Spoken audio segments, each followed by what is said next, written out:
Hello, welcome to Culturally Illiterate, a podcast where four friends overthink comic book movies. I am one of your hosts, Jake, and I don't know how to ride a bike, and I have forgotten like 4 times, so the whole you never forget how to ride a bike thing is a complete lie.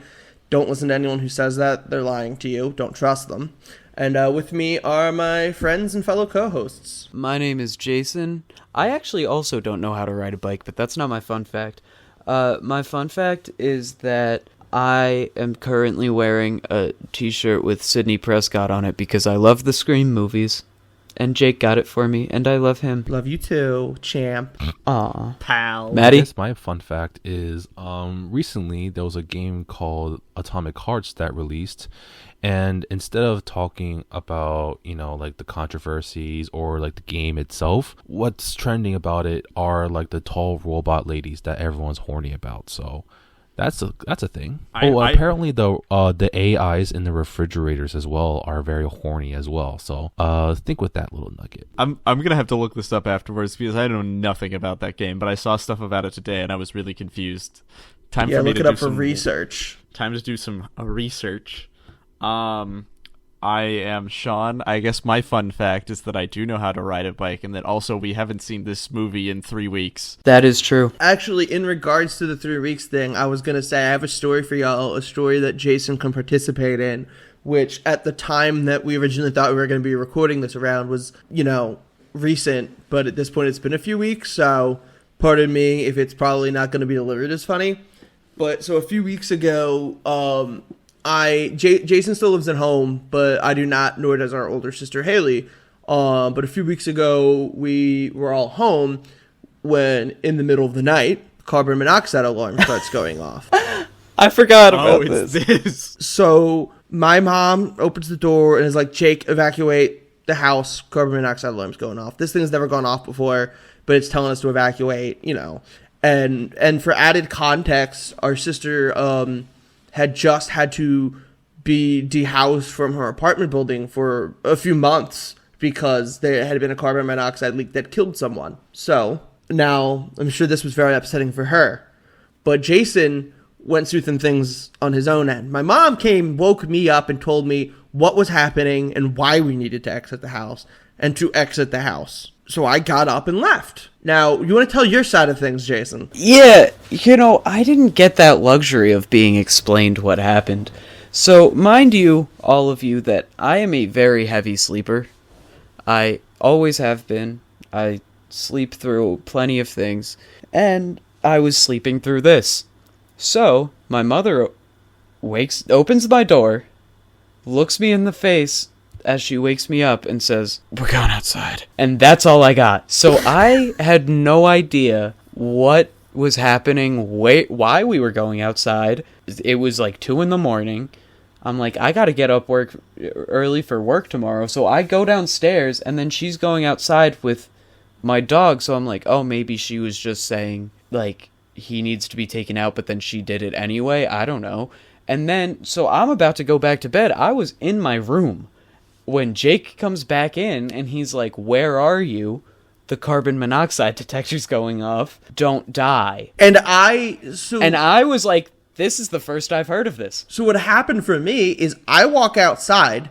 I initially go outside without my shoes on. It's very cold, so I say, I'm going to go back in and grab my shoes, get them. I walk out to the car where my mom's sitting in with our dog, and she looks at me and goes, "Where's Jason?" And I was like, "I don't know, is he not out here?" She goes, "No." And nothing else. No reaction to the fact that Jason is seeming in this house that may or may not have carbon monoxide. She's just, no. So I turn around and go, "Jason, don't die. Are you dead?" Because, I'm sure. No. I can only imagine that you were like, "Am I dreaming?" Yeah, no, I was like I said, I'm a very heavy sleeper, and I was like, fully asleep, like fully. So I was like not fully aware of what was happening. Even like I didn't even know how to like be a living person yet that morning. And then we're going outside at 2 to 3 a.m. doesn't mean a whole lot to you. Exactly. Oh, long story short, it was a battery thing or something. I don't know, but there was no carbon monoxide. We went inside a little while later. I had to call the fire department. and all that, and we're all good. And in case anyone's wondering, too, about what was previously mentioned, Haley is not currently dehoused. But yeah, I thought that was a story worth telling on the pod. It definitely was, and it was not a great experience for me. I can imagine that. Knowing that my mother would be perfectly okay with me just being in the house with carbon monoxide. Shout out, Mom. Also wanted to say this was a more fresh in my mind wreck at the time, but I still want to give it its due. But if you haven't seen Infinity Pool, please see Infinity Pool. It's really not going to be playing anywhere by the time this comes out, but I'm sure you can get it on VOD or streaming somewhere. Really, really mind fucking with good movie. Just really intense. It was the first movie of 2023 where I went by myself and I sat next to a stranger, and just like every few minutes they just reached their hand out and were like, what the fuck? So if that's an endorsement to you and means as positive as it is to me, and you want a cinematic experience like that, you should see Infinity Pool, and that's all I'll say on the matter. I second that. I went to see it with Jason, and prior to, I called it Infinity Piss Pool, and I was not wrong. In theory, he was not wrong. No further context given for anyone who wants to see the movie, but it was a fantastic movie. I triple that recommendation.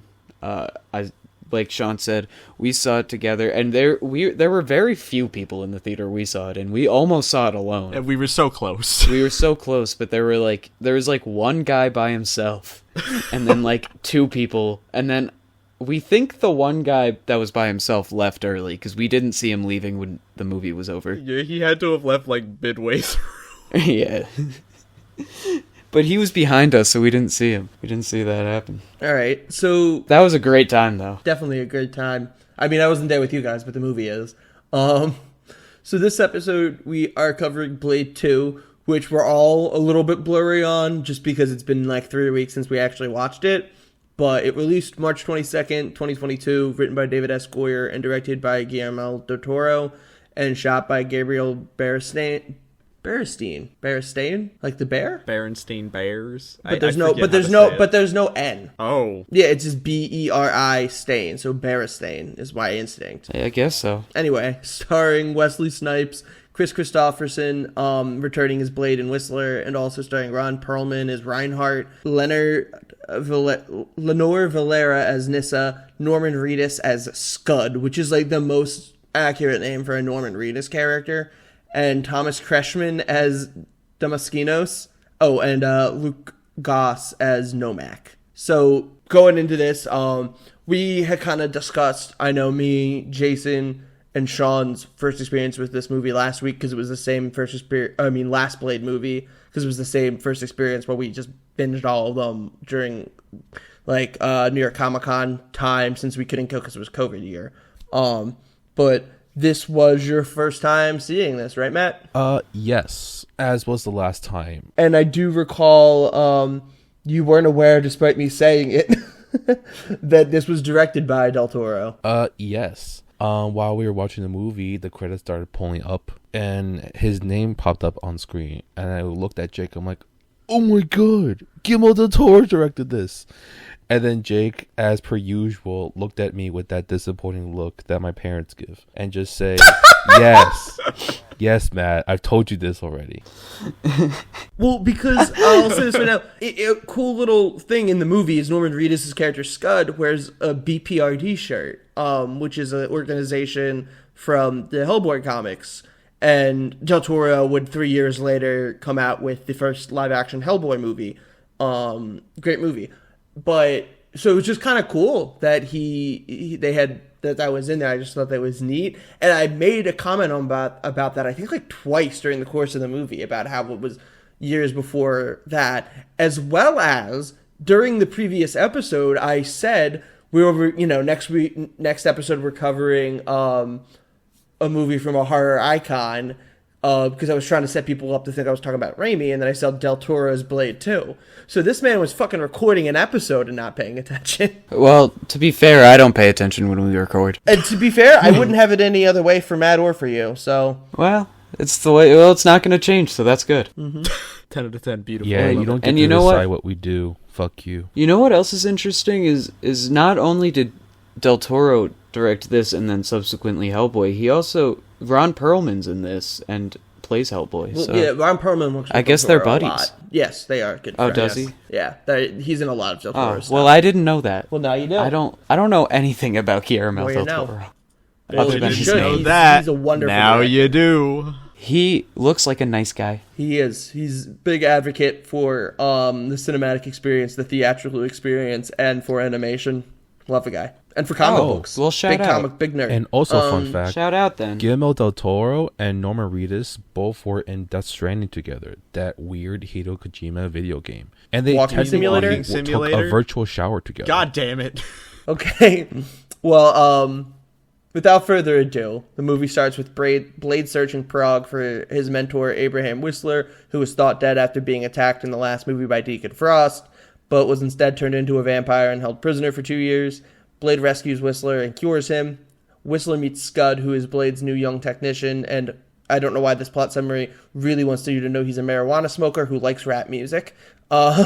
But, I mean, that's true. And just picture, I mean, if you know who Norman Reedus is, you look at Norman Reedus, and, like, even if you know him, you're like, oh, he's playing a Norman Reedus character. And if you don't know him, you see his face, and you're like, oh, I can already tell you what he's like. And right off the bat, one of the things I kind of want to Norman say... Reedus. Go. Oh, sorry. Norman Reedus he looks like a guy named Scud. Oh, yeah. It's Like the that's so fitting. yeah.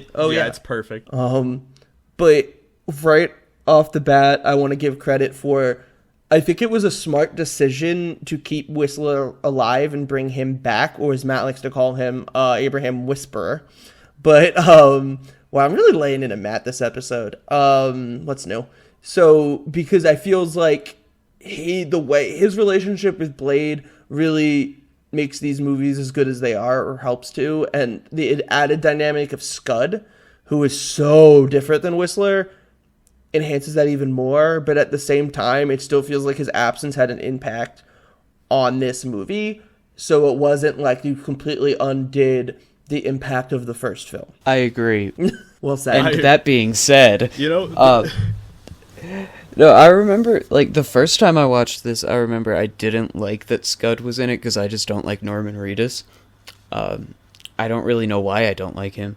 But I also just didn't like his character as much, but then... Oh, I hate Scud. I still hate Scud. That being said, like, him being with Blade and being so, like, dichotomously opposite of Whistler, I started to forget what his real name was because I was thinking about what Matt calls him. Also, But I like that you because it just it randomly kind of hate on a gives- lot of actors. It doesn't just go for Norman Reedus. It also goes for Paul Rudd. Michael Keaton. I love Michael Paul Rudd. Keaton, yes. I think you're thinking Okay, Michael Michael Keaton I hate. Michael Keaton can't act. Anyway. Oh, Disagree. Shots fired. Yeah, So yeah. I spicy. mean, I think Whistler's good for the movie, but I hate him. Like, it's a good thing he's there, but I don't like him. Well, yeah, no, but I'm just saying, like, I didn't even like that he was in the movie at first. I feel like it serves a purpose, if anything, but Well- the one thing that makes me feel uncomfortable is Norman Reedus' face has not changed at all. He feels like he's like 50 here. That is true. And my other thing is, like, early in the movie, it's like, I'm annoyed by him because it's just like, oh, it's just some character that's completely opposite of Whistler and annoying. But then, as it goes on, and Whistler comes back, I like seeing the interaction between them butting heads, you know what I mean? Definitely. So moving on with the plot a little bit, so we have more to talk about. A pandemic is turning vampires into reapers, which are like a primal mutant creature type of vampire with a ravenous thirst for blood and a highly infectious bite that'll turn both humans and vampires into reapers. In order to combat the reapers, the vampire overlord Eli Damaskinos sends his minion Assad and daughter Nissa to strike a truce with Blade, who becomes reluctantly allied with the vampires. He teams with the Blood Pack, an elite group of vampires originally assembled to kill him. The pack consists of Assad, Nissa, Reinhardt, Chupa, Snowman, who is played by Donnie Yen, Verlaine, and her lover Lighthammer. Reinhardt hates Blade and challenges him to a fight, but in response, Blade just implants an explosive in his head to keep him in line. So the movie, much like the first Blade movie, kind of comes out with a great action sequence right off the bat, with Blade fighting a bunch of like ninja vampires, and this is now in a post-Matrix world, and I think right away you can see a lot of the influence of the Wachowski sisters and how they shot The Matrix. I remember them, like we were pointing both that of them out while and we Bill, were watching it. Yeah, and yeah. how it felt the two different of them, from the first movie, and how it felt more Matrixy. Because there's a lot of slow-mo. More like I would say, how'd you explain it? Like they roll the camera back and just like let the action play out more often. Yeah, it's a little bit more. There's a lot more wide shots in the action. A lot of slow mo, wide shots. And a lot of like the first Blade movie already had obviously the black leather and the stylized posing, but the way this is even more emphasized here, and it's very clearly the influence of the Wachowski sisters directing and Bill Pope, the cinematographer of the Matrix films, and the impact that it had on action movies across the board can be really summed up here in Blade 2, because you're taking a movie in the first Blade that already had really good, well done action sequences with like well filmed, coherent martial arts, and finding a way to make it even more clear and stylized with, like I said, slow-mo and more wide shots. Yeah, I'm glad you pointed that out to me, Jake, just now, because I never thought about that, just because I never really thought about... I guess I just never thought about the release dates and how this was after that, but it definitely does feel like a direct impact of that success that The Matrix had, and not in a bad way where it feels like it's derivative of The Matrix, but in a way that it's like, these are good things that I liked from The Matrix that I'm now seeing like in a new way with this movie. But I never thought about that before. Yeah, the Wachowskis in general, I think, are a little bit slept on for their influence on cinema. Obviously, The Matrix gets credit where it's due, but the Wachowski sisters, I think you could see a lot coming from, obviously not in this because it didn't happen yet, but the Speed Racer movie, as much as it was kind of like memed on when it came out, that like hyper like live action cartoon look has been used since then for, unfortunately, Hollywood doesn't take visual risks a lot in blockbusters, but when they do, that's a huge influence, as well as even, again, poorly received, but that movie with the fucking Mila Kunis and Channing Tatum, you look at a lot of more gonzo blockbusters, and you can pull a lot from the Wachowskis' work. What the fuck movie was Channing Tatum and Mila Kunis in together? It's like Jupiter's... I don't fucking know. Jupiter Ascending? I did. Jupiter Ascending. I didn't... Oh, okay, yeah. I didn't know Wasn't that, Mila like- Kunis was in that. Okay, I remember that one. I don't know. Only thing I remember from that movie was that it was shit. Yeah, no, people didn't really like it, but it was very ambitious, and there's definitely a lot visually good about it, visually strong about it. But, I don't like, know. I don't want to. Here's the thing. I can appreciate like Speed Racer. That movie has aged very well, mostly because I don't know. Maybe because like back in the day, people were like talking about like humongous CG effects. People weren't really into stylization back in the day, at least like mainstream audiences. And I'm glad that it's turned around, at least somewhat recently. Like, you expect more than just two people in a camera anymore. You want color. You want to stimulate your senses and not be bored out of your mind. True. Well, as much as I'd love to just sit here and rave about Lana and Lily Wachowski, another thing we have to talk about within this chunk of plot is the Reapers, because I think it shows one of the strong suits of Del Toro directing a Blade movie is that man has just an eye for, obviously he's not the one doing the makeup, he's not doing all that, but he clearly has an eye for creature design and for making worlds such as these feel really tangible and real. And I think that's highlighted by the Reapers, who have this split down their chin that looks like a scar. And rather than just vampire fangs, their mouth splits open almost like Predator style, with fangs on all corners and like a tube of sorts to bite and suck blood. And I think it really showcases... You really understand why these Reapers are a bigger threat than just vampires, and why it would bring someone with such a hatred of vampires, such as Blade, to ally with some of the most powerful people in the vampire world. Yeah, the creature design is fantastic. It's one of those things that I had seen scenes of this when I was a little kid from like my parents having it on for whatever reason at the time. And I always remembered the vampire designs in this because like the Reapers just look so neat. I just love the way that they look, and it definitely is like obviously you could have your generic vampire, like it just big fangs and 2 of them, that's it. And this is like them actually being genuinely creative with the design and showing off like some of the CGI, I guess, is dated, but like it still looks fantastic. Just the designs themselves, that it really get you past a lot of some of the older stuff, but like it's fine. I mean, I love it. I love the way they look. Not just that, it's like it's just the ways their jaws split open, right? The way they look look so different from regular vampires, to the point where they look sickly, that can like convince you that like this is like some kind of pandemic or parasite, right? And then I love how they don't like bite into people. They instead have like an alien tongue come out and just bite their necks and suck the blood. And then also what's really cool is like the practical effects of like them dissecting the body and like basically studying Reaper biology and basically explaining like why these things are so hard to kill. I think one of the examples was that their hearts are encased and you can only really stab them through like the side, if I remember correctly. Yeah. They basically have a rib cage over their heart, which you can see when they do that dissection that you mentioned, which is like one of the coolest scenes in the movie, because how the fuck did you make it that real looking that it looks like it would function body? Yeah. Like they did a really good job of like establishing the threat of this movie, and they were very intimidating. Like, yeah, this movie has its action scenes. Yeah, it has to be cool, right? Blade has to be cutting out people here and there, but they take their time in establishing the Reapers as legitimate threats, especially when like introducing like these the badass vampire ninjas, and how like powerless they become when it comes to the Reapers. Like, these are supposed to be like the best of the best, and eventually they all fall one by one. But we'll get to that later. Let's move on. So, okay, moving on. They investigate a vampire nightclub where they encounter the Reapers and discover they are immune to most vampire weaknesses. The Reaper leader, Jared Nomak, arrives and holds Nissa hostage. He tries to recruit Blade to his cause, citing their mutual hatred of vampires.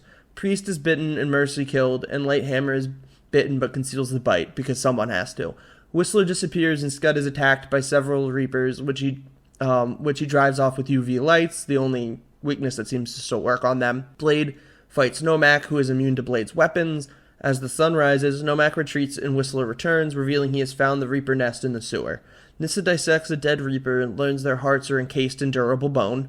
Realizing UV light is their only weakness, Scud and Whistler make UV weapons for the team, as well as a UV-emitting bomb strong enough to take out the entire nest. Entering the Reaper nest, the team spreads out. Lighthammer transforms into a Reaper and kills Snowman. Verlaine sacrifices herself to kill Lighthammer by exposing them both to sunlight. Chupa and Reinhardt attack Whistler, who sprays Chupa with a Reaper pheromone. This attracts a horde, which kills Chupa, and Whistler escapes. Assad and Nissa are ambushed, and Assad is killed. Blade saves Nissa and uses the UV bomb, which kills all of the Reapers except for Nomak. Nissa and Reinhardt manage to evade the blast, but Nissa is seriously injured until Blade allows her to drink his blood to survive. So, coming off of that paragraph, one of the downsides of this movie to me, I think can kind of be summed up just from hearing me read that and all those names back and forth. I think the movie's a little crowded. It's not quite as engaging for me as the first Blade movie. Is great. As much as Del Toro brings to this, I do think it's a little overcomplicated in the script and it's overcrowded in the cast and missing a certain simplicity. But how would you guys compare the two? Sorry, what was that? They also wasted Donnie Yen. As much as they do waste Donnie Yen. He does some cool stuff before he's gone. Yeah, as much as I love Guillermo Del Toro, but how would you guys fat fuck so much for not giving Donnie Yen his spotlight? How would you guys compare general? I don't want you to get too much into like your end feelings of things, but to this point, like your experience watching Blade 2 versus Blade 1, because while I think they're both good movies and they do fit a similar tone, the directorial difference I think really comes through, even though they're both written by David S. Goyer. And I just want to hear your guys' pro cons of that, the switch in creative. I completely agree that like the directorial difference is so clear, despite the fact that both movies were written by the same guy. It's like it's night and day difference. in my mind at least. Aside from the fact that they're both action movies. And I like that in some aspects because I like that there are moments of it that seem like you can see where Guillermo Del Toro is typically a horror director. Like there are moments, like the way that what the fuck are the things called? The vampire things. Reapers? The Reapers? Reapers. Sorry. But the way the Reapers are designed and the way, like, the scenes where they're in, like, that dark cave area, you know what I'm talking about? Like, those moments, like, you can clearly see that Del Toro is taking in his inspiration of being known for being a horror director, if I'm not mistaken from what I know about him. Yeah. So, but at the same time, I do think, like Jake said, it's a little overcrowded. The first one just kind of had its main core of, like, 3 or 4 main characters, and then side characters here and there, and then this movie kind of crams so many different characters into it, which is fine, but then they just kind of don't get developed fully and are just kind of there for the Reapers to pick off one by one or whatever. Yeah, I think to add to that too, that like just from a general perspective, I think I generally, and I know this is kind of getting into end thoughts that I don't want to get into, but to start this off, just to give context, it's like I feel like I like Blade 1 more than I like Blade 2. They're both good, but like I think, yeah, with Blade 2 going the way that it did, it felt like they tried to stuff in more of a story because they couldn't go the route that they did the first one, which was fairly simplistic and is like we said with the last episode, with the last movie, that it's it's the start of that superhero trope where it's just superhero fights the opposite version of them. And so it felt like with this one, they were trying to do something more, and I really appreciated that. But also, they do get to the point where it becomes like it overcomplicates itself to the point where it wasn't necessary to a certain degree. But I also do like and appreciate that they did decide to go out of their way to try to build things out a lot more than the first one did. Because while the first one did still build things out, this one I feel like did a lot more legwork in that regard. Yeah, I think that this movie was more ambitious than the first Blade, but I think that the execution, not to say the execution was poor, because it's a good movie, but it's not as good of an execution at what it's doing as I feel the first Blade is, in my opinion at least. Well, the biggest detriment. Go ahead. The biggest detriment that is also something that I have realized is that this one, while it does have good one-liners, it does not have as many good ones as the first one. Agreed. I do have a list of lines I'm going to run down at the end, including a personal favorite, but agreed. And I think in general, the script is where most of my issues fall down for this. Not to say it's a bad script, but I think, again, it lacks that simplicity. I think it gets a little bit lost, and I don't know how much of this comes from Goyer and how much of it comes from Del Toro, but not to say that any of this development of the world is bad, because I think everything about it is good. There's just probably a little too much of it.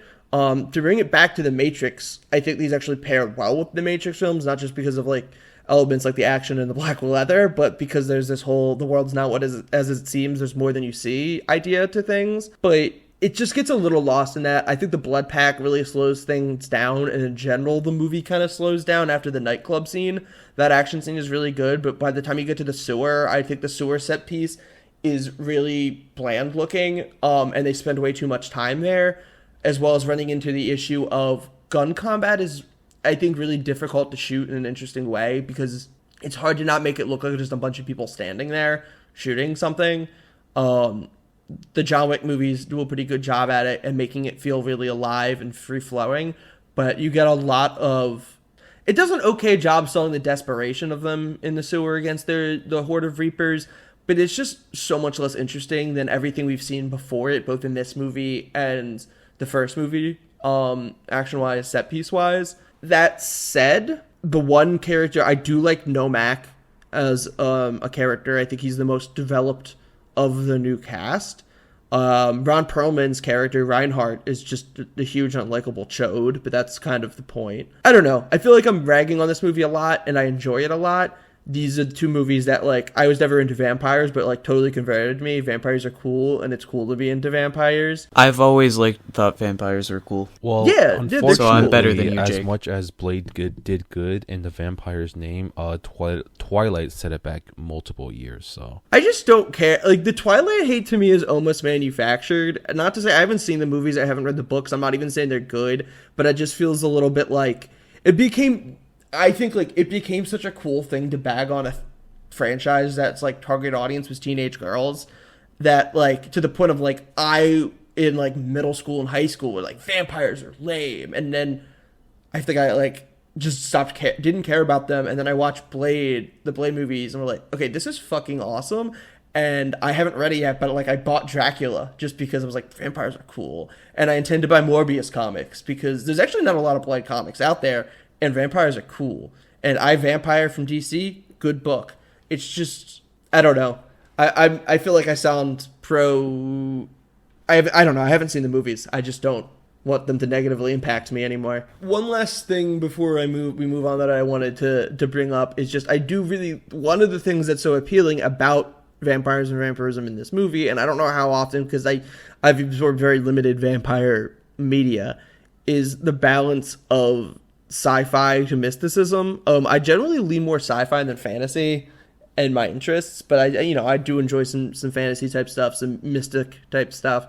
And I feel like there's a really strong balance here, especially in like the vampire killing weaponry, kind of pulling from your traditional vampire weaknesses, but in this like high-tech sci-fi weaponry, as well as in the idea of the look of like the vampire underworld is very old school mystical in a lot of ways, but at the same time they talk about it as like a new strain of vampirism, and I don't know how common that is in other interpretations of the vampire as monsters, but I really like the way they describe it. Yeah, I think the sets also do a lot for that too, given that like they do a good job of making these like ancient or sort of like historically old looking places that the vampires are in, which kind of gives you this whole idea of there's a history behind them. But then they also have the cool shit where like Blade has his like super cool advanced weaponry, and then you have other things where it's like we just talked about, where like they designed the whole entire inside of the Reapers, so like you have some science behind it that like makes it feel like these are actual living things that just definitely they found a good way to mesh the two mystic kind of like tone and that so the science and the science fiction stuff. You like the sets of the movie? I didn't like the sets of the movie. I like some of them when it gets closer towards the end, but there are sets that aren't that great in this one. There are some that are honestly kind of, I think some of them actually turn out pretty good. I don't think they're as good as the first one by any means, but I do think there are still at least some goodies in here. I like all of them except the sewer. I guess they're decent, but like... Yeah, the sewer's probably the worst one. Yeah, they just seem like they're in like I don't know, some kind of like trendy lobby or something like that. It's just like a lot of glass panels here and there, a lot of lights. But like other than like some big machinery, there's nothing like too unique about a lot of the sets at the end of the movie. It's not, and as you said before, like the first one had much stronger sets. They were in a freaking tower dedicated to the rebirth of a vampire god, so you honestly can't make something like close to that. But yeah, I could see that, but like I don't know, because like Jason was saying before, like this movie was trying to be more ambitious than the first one, but it definitely took some step backs compared to the first one when it comes to like set design and stuff like that. Like they try to push things like character and story, and you can ask like you can ask people for their opinions. Some of them will say it works, some of them say it won't.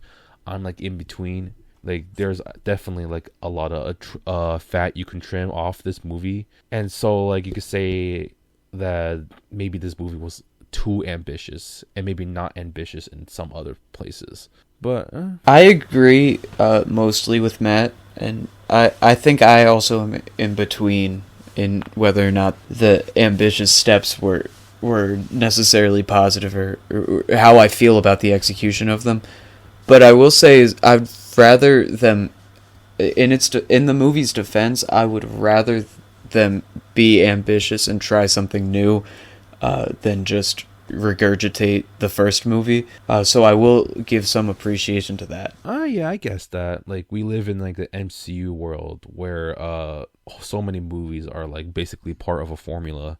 And I guess I can appreciate them like trying something new instead of just, sticking to like a simple formula that they know that works already, because, the Blade one was pretty popular. Well, yeah, I mean, in all movies and all things, I think it's better to confidently fail with your ambition than to just rely on what's safe. Although it is weird seeing that the sets weren't that great, seeing how Guillermo Del Toro is the director. But at the same time, he probably didn't have as much sway back in the day as he does now. So luckily, he has developed quite a brand for himself, so that when he wants to make projects, he has a lot of say in it. So hooray for artist empowerment. Yay. I will take your word for that, because I don't know enough about Guillermo to agree with you. So Damasceno's forces betray and capture Blade, Whistler, and Scud. Side note, I'm definitely saying the villain's name wrong, but like I don't feel like looking up what the pronunciation is. It is revealed that the Reapers exist as a result of Damasceno's efforts to engineer a stronger breed of vampires. Nomak, the first Reaper, is his own son, who Damascenos, I say this because he's named 3 times in 3 sentences, and he's going to be in the next sentence too, considers a failure due to his weakness to sunlight. Scud reveals himself to be one of Damascenos' familiars, but Blade, who already suspected this, kills him with the explosive he planted on Reinhardt earlier. Damascenos plans to harvest Blade's blood in order to develop an immunity to sunlight and create a new and entirely invincible breed of vampires. Whistler escapes Reinhardt and frees a nearly drained Blade, who falls into Damascenos' blood pool, restoring his strength. He fights his way through Damascenos' henchmen and kills Reinhardt. So you get to a couple big reveals and twists at this point in the movie. One, that Scud is a traitor and is a familiar for Damascenos. And 2, that Nomak is the son of Damascenos, and not just like a random Reaper, that he was the first, that he was experimented on by his father, and that his motivations are really based around that. And that's where his character comes from, and that's why when I referenced him being the only character I really gave a shit about from the new ones, like I felt like the most of the blood pack was cannon fodder. Damascenos was a much worse villain to me than Deacon Frost, and I frankly just couldn't give half a shit about Nyssa. But Nomak is like, that's an interesting character to me. So how do you guys feel about a lot of the new cast, as well as specifically these 2 plot twists and reveals with 2 of those new characters, Nomak and Scud? Well, for me, I would say because of Blade 1's simplicity, I would say the first one's cast is stronger, because in the second one, as we talked about before, a lot of them just turn into cannon fodder, and the main villain, Damascenos, right? That's how you pronounce his name. I don't know. He doesn't really like. I guess like he. Okay, so basically what I'm trying to say is he wasn't really threatening at all. Yeah, like he was the one who like plotted like the twist by, putting Scud with Blade so that he can gain Blade's trust, and so that he can pull like the sheets from out of his eye. He could pull wait, what was it called again? Oh my god, my brain's getting scattered. Give me a second. Make sure to edit all this out. Never. Fuck you. Anyway, so basically he just plants Scud as a spy, so then at the end he can pull the rug from under Blade's feet. And other than that, he doesn't really do much. Yeah, he was the responsible for the creation of the first Reaper, Nomak. But yeah, I don't know. He ends up dying by Nomak. And he like the most interesting thing. Oh my god, I'm spiraling, man. I'm spiraling. What's wrong with me? That's 10 o'clock. No, 10 o'clock Matt is here. No. This is what happens when you're. I'm sorry, Matt, but you're a large portion of why I love you, and it wasn't your fault, but why it took 3 weeks to record this and why we're recording later at night. Damn. But also, 10 o'clock Nat is very entertaining, so it's really for the best. If only he had had a shot of wine. Or just tea. Give him out a cup of tea, and he's like wired. You know, after I went home on Sunday, my head felt like a water balloon. You know, Matt that's had fair. I had to lie Matt down. had a whopping 2 drinks on this day that he's referring to. Oh yes. Hey, one of them was like a like 6 cup of gin, was it? It was gin and orange juice, but it wasn't like super heavy on the gin. Well, here's the thing, right? Is that I don't drink at all, and I know. because I was so anxious about it, I didn't hear Casey say sip it. So when he was done making it, I just took that fucker and started chugging on it. And I finished a whole like cup of gin and orange juice in a span of like 30 seconds. Why was your first instinct to just chug? He didn't want Because to I taste don't the like the alcohol. taste, and so I just get it over with. I don't want to I know my- elongate this horrible experience. Exactly. I know my Matt well. Did you not see me like do shots? I hold my nose so I don't like taste the alcohol as much because I hate it. Okay, well, That's how about fair. how about the rest of you? Thoughts Okay. on the Well, turns with Wait, Scud no, and one second. Nomak? Let me redeem myself. I didn't even get to finish my point because I kept deteriorating. So basically, okay, I'm just make it short. So basically, Damaskinos was not as intimidating as Deacon Frost. Deacon Frost had much more personality by being like a douchebag fuckboy, and that was very entertaining to watch. Even though he was like a little cliche, so was Damaskinos, so it evens out there. And Damaskinos, he does like do a few things like planting in Scud as like a bug to like spy on Blade and then pull the rug under him in that twist that Scud was Damaskinos' familiar.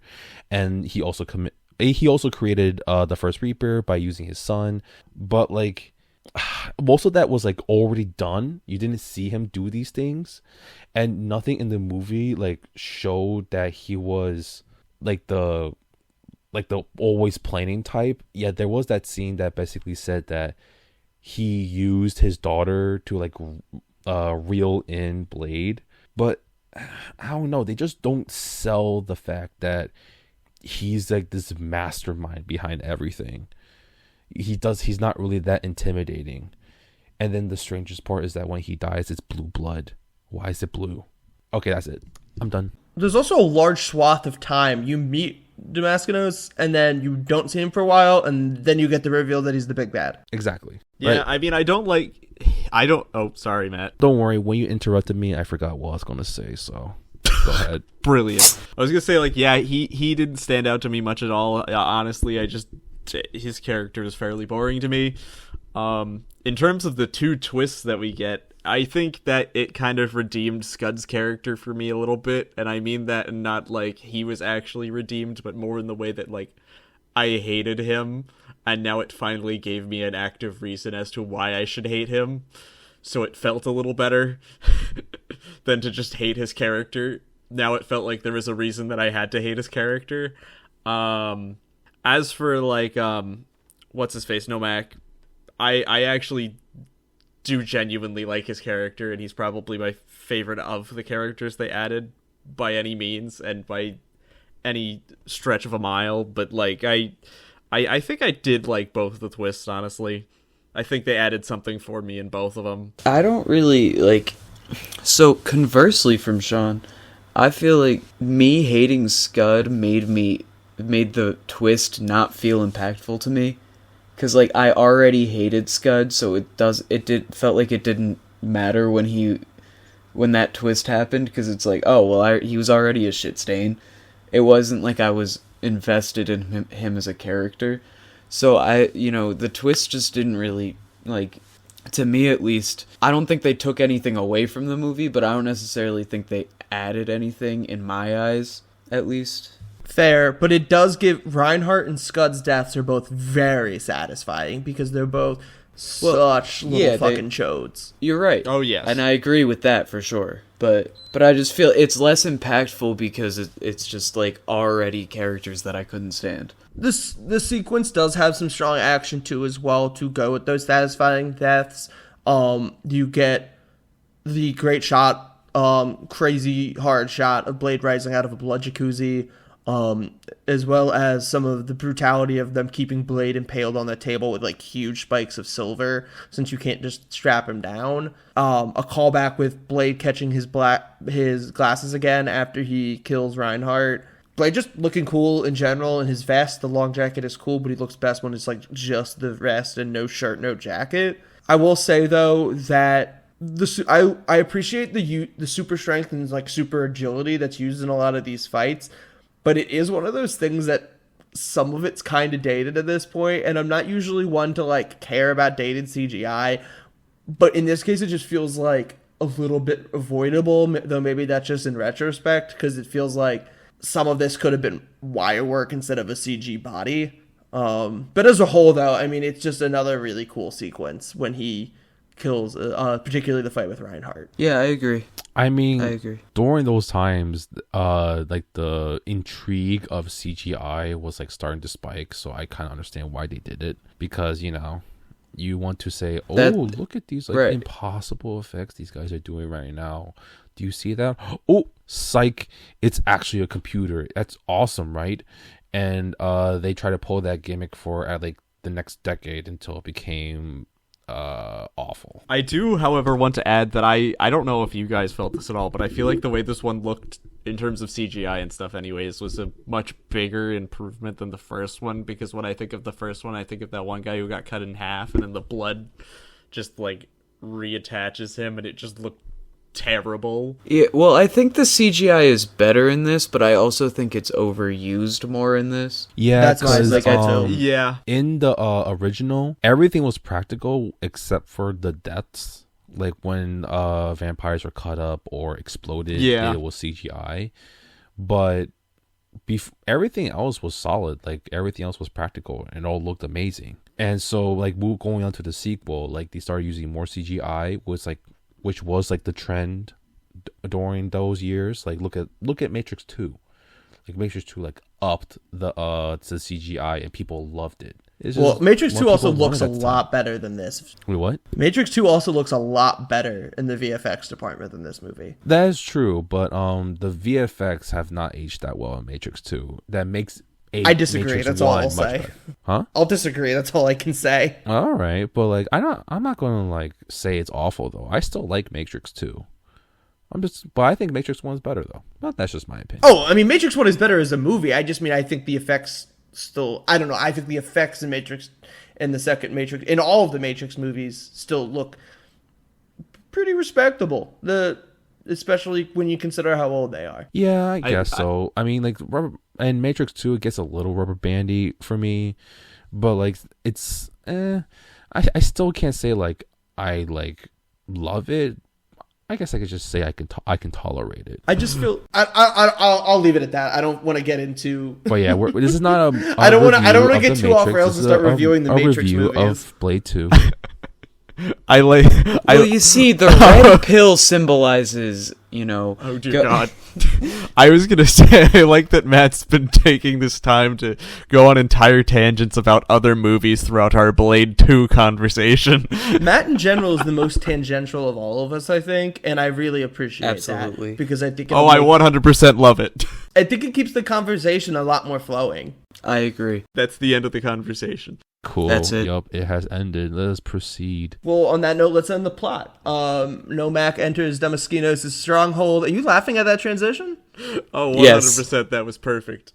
Are you giving this plot a listen?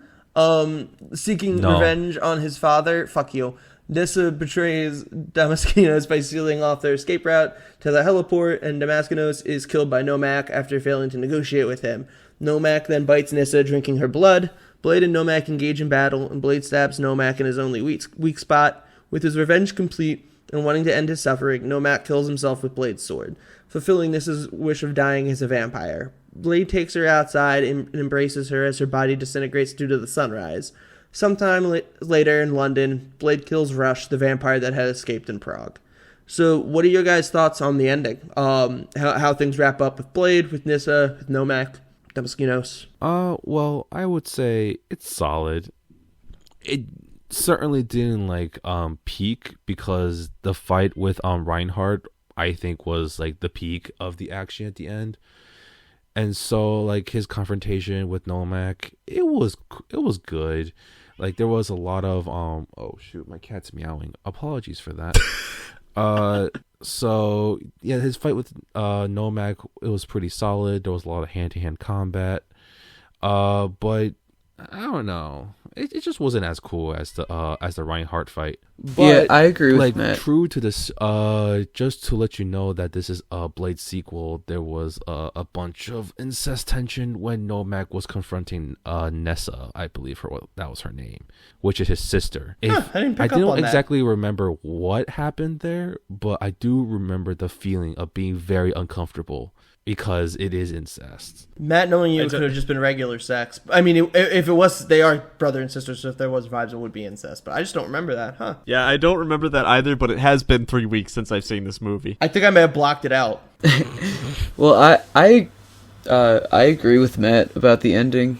I think, to me, like, the real ending is, like, the Reinhardt fight, and then, like the everything else is just kind of wrapping up, you know what I mean? Like, to me, that's the climax and the pinnacle of the ending. And then, you know, everything with Nomak and the other girl's name that I can't remember, even though we just said it, Nessa. It is it's, to me, that's just kind of like, it just feels like wrapping up, and I don't have real strong opinions on it. It's just kind of fine to me. Yeah, that's actually that's a good point. That like the Reinhardt fight felt like more of a finale because there was like a bunch of cool shots, like how he emerged from the pool of blood, and his awesome fights against Reinhardt and killing Scud, like the two most hateable characters in the movie, die, which is a great sense of satisfaction. So it had definitely had a more finality feel to it. I think that's exactly it. I was because of my hatred for Reinhardt and Scud, because they are doing such a good job, Ron Perlman and Norman Reedus, at being just like unlikable. I was so invested in them dying that was satisfying. And then like Damascus, like, you got to show him die, and like the conclusion with him, but like I just didn't give a fuck, so whatever. And then with Nissa's death, it was well done, I guess, but again, I have no emotional investment in that character, so I wasn't like impacted the way I could tell that movie wanted me to be impacted. The only character I really cared about in that end is Nomak, and personally, while I see what they're going for with his ending, I kind of think it would have been more interesting if he would have been a little bit vindicated, and not had just turned into a straight up. You get this like reveal and you feel all the sympathy for him, and then he's just kind of a straight up villain at the end, and just kills his sister, who didn't really do anything wrong. And I feel like it would have been a lot more interesting if, rather than him being just bad and then getting killed, is if he would have wound up in isolation or something like that, and just kind of had forced to live alone, because you still would have hit this tragic ending without, I think, undoing a little bit of the sympathy for him, because now the lasting memory is like, oh, his life sucked, but he was just a shitbag because of it. Yeah, that did kind of suck, because they're doing such a good job of building up Nomak, because you originally think that, you know, he's like some monster, but it ends up he just wants revenge on his father, who used him for his experiments. And like initially when he took Nissa hostage, he did nothing to her. He did no harm to her. And yet, and their final confrontation, right, when Nissa just says to kill her so she could, like, what was it? Basically she wanted to make it up to him by sacrificing herself. And then he says something like, you were always his favorite, basically trying to force him to have a reason to kill her, because it wouldn't make sense otherwise. I do like, though, that the movie ends with Blade overseas hunting just one more random vampire down, just like the first one did. We kind of know, you know, this one's a callback to the guy who got away in Prague. The one in Russia at the end of Blade 1's kind of random, but I just like that they both end with like the grind never stops for this guy. Oh, but like one more thing, though, is like we didn't really talk about Nessa at all, but she does have a bigger role than what we talked about. Basically, in the movie, she is totally against Blade. She's totally bought into what her father says. But then, like, as the course of the movie goes along, she sees that Blade is very honorable. And then she sees, like, the underhanded tactics her father does, such as basically taking advantage of Blade by making him clean his dirty work, and then realizing that he experimented on her own brother. But like Damaskinos himself, like, they just don't give her enough time to, like, establish all these things she's going through, and so they feel very undercooked. And so when they try to, like, pay that off in the end by, like, having Nissa be carried by Blade to see, like, the sunrise, it just didn't have that emotional impact that I guess they initially wanted. And, like, yeah, as I talked about before, Damaskinos, he's just not that strong of a villain. Even though he was responsible for a lot of the actions that happened in this movie, he just doesn't have that presence because he was absent for, like, a large portion of them. Like, Jake and Jason hate Scud and Reinhardt because they were on screen for that long to be a pain in the ass for Blade. And so, you know, you develop emotions for them, like hateful emotions, but those have payoffs because they fucking die. But, like, when Damaskinos died, you're just like, oh, it's just come up this moment. Okay. And then when Nessa dies, you're just like, oh, okay. Right? You don't really feel anything for her death. They just don't give these characters enough time to develop because they just introduced too many of them. You hit the nail on the head about not talking about Nissa, and that's because while she's kind of important to the movie, she's also just a fucking nothing character, so what's there to talk about? But while you were talking, you made me realize the reason Nissa doesn't work is this movie wants you to be invested in a romance and romantic chemistry between her and Blade, versus we all talked about liking Karen, who really has a lot less to do with the plot and is technically less important in the first Blade movie, but she's so likable because she's just, it's like the only thing between her and Blade, there's like sort of some sexual tension, but it's really just because there's like two hot people in the room in a tense scenario, and they're both pretty actually disinterested, versus I feel like this movie like wanted me to be invested in Nissa and Blade, but Wesley Snipes is still playing Blade like he has no interest in anything romantic or sexual. So it just feels really off, and then I don't care. So then I just, like, I have no investment in her, and I have no investment in that relationship, so when she dies, who gives a fuck? Bring Karen back. Yeah, I'm not sure why they got rid of Karen in the first place. But, you know, there's always a new love interest around the corner, and there are plenty of fish in the sea, especially for superheroes, so whatever. Well, Sean, any thoughts on the ending? Because I don't know that you've said a lot about it, and I want to give you a chance before we get into concluding thoughts. Yeah, I mean, the fact is that I find it so forgettable. It didn't have as much impact as, say, the first one did. And, like, the fact that it's hard for me to come up with details after having seen this movie 3 weeks ago, which also doesn't help. But, like, the fact that it's just hard for me to think of details, and just the fact that the characters weren't developed enough for me to even care that much about some of them, especially when they do die, like Nissa, it just...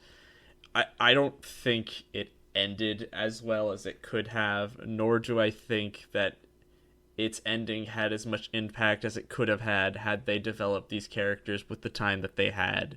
So it's disappointing. I think its ending is. I still think it's fine for what it was going for. I just feel like it could have done a lot better. Yeah, to me, I think overall, like, my best and my worst is kind of a double-edged sword, and for both things, it goes for the new elements. I think the Reapers are awesome. The physiology is awesome. I think a lot of the concepts that they explore in the vampire world are really cool, but also a lot of the new characters are worse. Deacon, like the first movie had, like, Quinn and Pearl and Deacon Frost, and they're a lot more interesting to me than anyone in the Blood Pack or Damaskinos. Again, with the exception of, like, Nomak, who's cool partially because he's one of the Reapers, as was mentioned. So it kind of went both ways, where I think you had a lot of stuff there that was really interesting, but a lot detracted from it. While other things I want to say on, like, overall thoughts is, while, like, the action is cooler in a lot of ways, I liked the Matrix influence as discussed. also the set pieces themselves I think are worse. I like the opening one, but there's just nothing as memorable in this as the blood rave in the first Blade, or the finale of the first Blade in that giant like vertical tunnel drawn.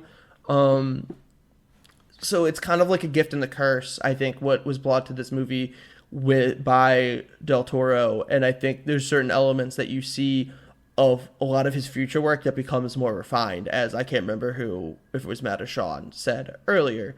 But overall, I mean, I really like the movie. It is, I think 2000s comic book movies are such an aesthetic, and I think Blade wears the crown for that aesthetic, for better or worse, however you feel about that. But for me, it's in a fun way. And I definitely recommend the movie, but I don't want to pass off to everyone else before I run through a few of my favorite quotes. Most of these, Whistler gets a lot of the great one-liners in this one as opposed to Blade. I do love Wesley Snipes' delivery of, you obviously do not know who you are fucking with. But other than that, you have from Whistler to Reinhardt when he has the explosive in the back of his head. Yeah, well, some of us can't see in the dark, you big fucking nipplehead. What am I supposed to do? Upon finding out that they can spray the pheromones on themselves to hide from the Reapers, they want us to spray on some suck puppy's nut juice. And my personal favorite, from Whistler to Reinhardt, listen, shit kicker, you're about one cunt hair away from hillbilly heaven. So definitely recommend. For as much as we kind of ragged on certain things, the movie's a lot of fun and worth watching, especially if you enjoy the first Blade movie. There's differences, but I think that's really cool to see how two different filmmakers approach the same world and the same character. So definitely give it a chance if it's the type of, again, with the caveat of if you don't like action movies, I guess you won't like it, but it's a classic, I think. A borderline classic, at least. My favorite part was probably just the Reapers and their design, and I thought they were a good, antagonist for, especially like in the nightclub scene, like when they're all fighting the Reapers in there, like that's really sick, and I like the action and the design of the Reapers. My least favorite part is just, I think it had too much going on in terms of character development and lack thereof. It just kind of introduces all these characters, and some of them just aren't likable, and some of them just you don't care about because you don't get to see them enough or know enough about them. So that being said, I would also recommend this, especially if you like the first one, as different as this one is, and even though I don't necessarily think it's as good, I do think if you liked the first one, you will like this, and you should watch it. And with all that said, I just realized that my pants have a hole in them, and I've been wearing these pants all day. Oh, I know that feeling. I see? I've done that before. Can I see? Can I see the hole? Can I see the hole? No. Why not? Because that's for the OnlyFans. All right, fine. I'll pay for it. No, it's for the Patreon. Anyway, as much as I dog on this movie, ultimately I would also recommend it, because even though like a lot of the things they introduce, such as like a bunch of new characters, new villains, and like exploring like vampire society and stuff like that, and as much as a lot of those things fall in their face, I still appreciate that they tried, and they did succeed on a few things.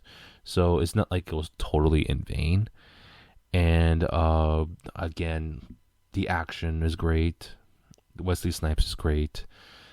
So honestly, like, if you like the first one, the second one at its worst brings more of what you like from the first one. So give it a try. Yeah. To kind of, I guess, piggyback, I think mine's going to be more similar to Jake's from the beginning. I think the things that I do like the best are like the creature designs, and like had already been said, a lot of it is Guillermo Del Toro's touch kind of shining through, and again, you do definitely see that it's a little rough around the edges, but his style just become defined later on. But I think my best thing is the designs themselves for the creatures, and then my worst part about it is definitely the characterization. I feel like the writing in this could have been better, and since it seems like, I believe there were more writers on the first one, and this one is just David S. Goyer who wrote it. I feel like I may be wrong about that. I if anybody can confirm that for me, they can. But like I think you see David S. Goyer kind of has an up and down sort of track record when it comes to film. So, like, I definitely see a lot of his touch shining through in the lack thereof of characterization and some of the writing not being as perfect as it could be. So I definitely would still recommend the movie. I think it's great. I think it's got some problems, but I think it's definitely a good follow-up from the first Blade movie. And I think that this was a much better direction for it to go in a way than it could have gone, because a lot of what you see in a lot of, I guess you can have more hindsight nowadays when you see movies make sequels and they tend to be the same thing twice, or they don't tend to take as many risks as they should, and I like that this one tried to be more ambitious with what it was doing. All right, so on that note, thank you to ALO VFX for our artwork. That's ALO VFX. You can follow me on Letterboxd at JakeWalter98. Jason made our intro outro music. Jason. I sure did make our intro outro music. I also have music on SoundCloud as The Upsides. You can follow me on Twitter at @the_UpsidesPA and on Instagram at The Upsides. If you are interested in continuing to check us out and becoming one of Shawnee's babies, you can follow us on both Twitter and Instagram at illiterate_pod. You can reach us with questions, comments, reviews on culturalilliterate@gmail.com. The podcast goes up on YouTube at the channel name Culturally Illiterate Podcast, as well as on Anchor, Spotify, and Apple Podcasts. And next episode, we will be covering, I think, one of the most timeless superhero movies, and one of the most meaningful to me personally, and that is 2002's Spider-Man. So thank you for listening, and you'll hear from us soon. That's the year I was born. We're going to be watching Spider-Man.